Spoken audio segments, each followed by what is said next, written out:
గులాబీ బాస్ కేసీఆర్ ఫామ్లోకి వచ్చారా? ఫామ్ హౌస్ను వదిలి ఆయన జనంలోకి రాబోతున్నారా? ఏడాదిగా సైలెంట్గా ఉన్న కేసీఆర్ ఈ నెలలో తన విశ్వరూపం చూపించాలని భావిస్తున్నారా? కేసీఆర్ రీ ఎంట్రీతో కాంగ్రెస్ పార్టీకి కష్టాలు తప్పకపోవచ్చా?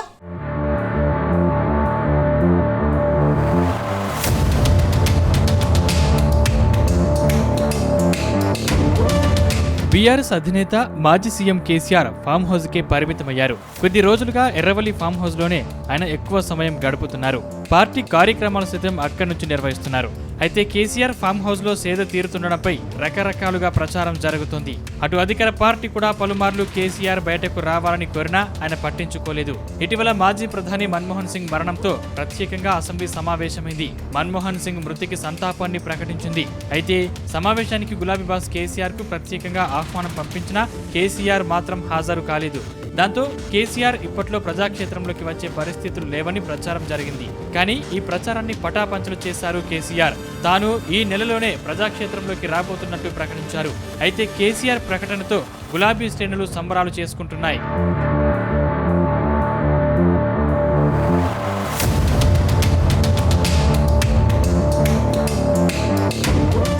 తాజాగా సిద్దిపేట జిల్లాలోని ఎర్రవల్లి ఫామ్ హౌస్ లో కేసీఆర్ ను పలువురు నేతలు కలిశారు.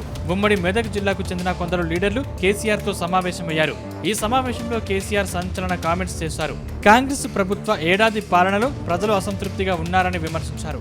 ఇటీవల కాంగ్రెస్ వాళ్ళు పోలింగ్ పెడితే నెటిజన్లలో ఎక్కువ మంది బీఆర్ఎస్ కు మద్దతుగా నిలిచారని గుర్తు చేశారు. కానీ ప్రజలు నా మాట వినకుండా అత్యాశతో కాంగ్రెస్ కు ఓటేశారని కేసీఆర్ ఆరోపించారు. అటు కాంగ్రెస్ ప్రభుత్వం రైతు బంధు, దళిత బంధు హామీలను సక్రమంగా అమలు చేయడంలో విఫలమైందని మండిపడ్డారు. తులం బంగారానికి ఆశపడి కాంగ్రెస్ కు ఓటేసిన ప్రజలు ఇప్పుడు బాధపడుతున్నారని ఆగ్రహం వ్యక్తం చేశారు. సగానికి సగం పడిపోయి మొత్తం నాశనం చేసింది. వీళ్ళు ఇట్లే వదిలిపెడితే ఇంకింత నాశనం అవుతుంది. కాబట్టి మనం కొట్లాడాల్సిందే. నేను ఇంకొక మాట మీకు చెప్తా. ఎలక్షన్లలో నేను మస్తుగా చూసిన 50 ఏళ్లలో పార్టీలకు వెళ్తే ఓడతాయి. ఇంత మాయలు ఏడాది లోపలనే కాంగ్రెస్ పార్టీ దొరికితే కొడతాం రానంత గొప్పగా. ఇంకా వాళ్ళ బొంద తెలివికి నిన్న వారి పార్టీ మంది పెట్టాలి. అదేందో పోలింగ్ పెట్టిన వాడు చూసారా మీరు? ఆ పోలింగ్ పెడితే 70% మనకు వచ్చింది, 30% మనకి.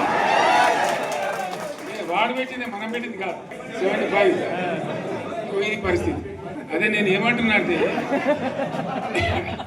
ఫామ్ హౌస్ అంటే ఏముంటుంది? వారి ఉంటుంది, మక్కు ఉంటుంది, అల్లం ఉంటుంది. కాంగ్రెస్ వాళ్ళు అయితే మనిషి చేస్తే పారబడి తవ్వచ్చు కూడా లంగత. దీని ఫామ్ హౌస్ అని మనం బదనాం చేసి అంతే కదా. మరోవైపు తాను ప్రజాక్షేత్రంలోకి ఎప్పుడు వచ్చేదో చెప్పేశారు కేసీఆర్. త్వరలోనే భారీ బహిరంగ సభ ఏర్పాటు చేసి భవిష్యత్తు కార్యాచరణపై దిశానిర్దేశం చేయనున్నట్లు ప్రకటించారు. అటు కాంగ్రెస్ ప్రభుత్వం తీరుతో ప్రజలు తీవ్ర ఇబ్బందులు పడుతున్నట్టు కేసీఆర్ ఆగ్రహం వ్యక్తం చేశారు. తెలంగాణ ప్రజల పరిస్థితి కైలాసం ఆడితే పెద్దపాము మింగేసినట్లుగా తయారైందని గుర్తు చేశారు. అటు కరోనా అప్పుడు కూడా తాము రైతు బంధు ఆపలేదని, రైతు బీమా ఎన్నో రైతు కుటుంబాలకు మేలు చేస్తోందన్నారు. ఒక్క పథకము సరిగ్గా అందడం లేదని, అన్నీ గంగలో కలిసిపోయాయని మండిపడ్డారు. ఏమైనా అడిగితే పోలీసులతో కేసులు పెట్టిస్తున్నారని ఆరోపించారు. మళ్లీ కరెంటు కోతలు వచ్చాయి, మళ్లీ కరువు వచ్చిందన్నారు. మంచినీటి సమస్య కూడా వచ్చిందని, ఇక ప్రత్యక్ష పోరాటాలకు సిద్ధం కావాలని, కాంగ్రెస్ పాలనకు దండయాత్ర చేద్దామని పిలుపునిచ్చారు. తాను కొడితే మామూలుగా కొట్టను, గట్టిగా కొడతామని కేసీఆర్ చెప్పడం ఇప్పుడు హాట్ టాపిక్ అయింది. సరే, నేను గంభీరంగా మౌనంగా చూస్తున్నా. నేను కొడితే వట్టి కొట్టు నాకు అలవాట్లేదు కదా.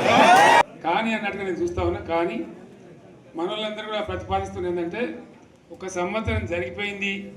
సంగమేశ్వర ఆన్నే పన్నది, బసవేశ్వర ఆన్నే పన్నది, పాలమూరు ఉత్పత్తుల పథకం ఆన్నే పన్నది, కాళేశ్వరం అట్లా ఎండబెడుతున్నారు.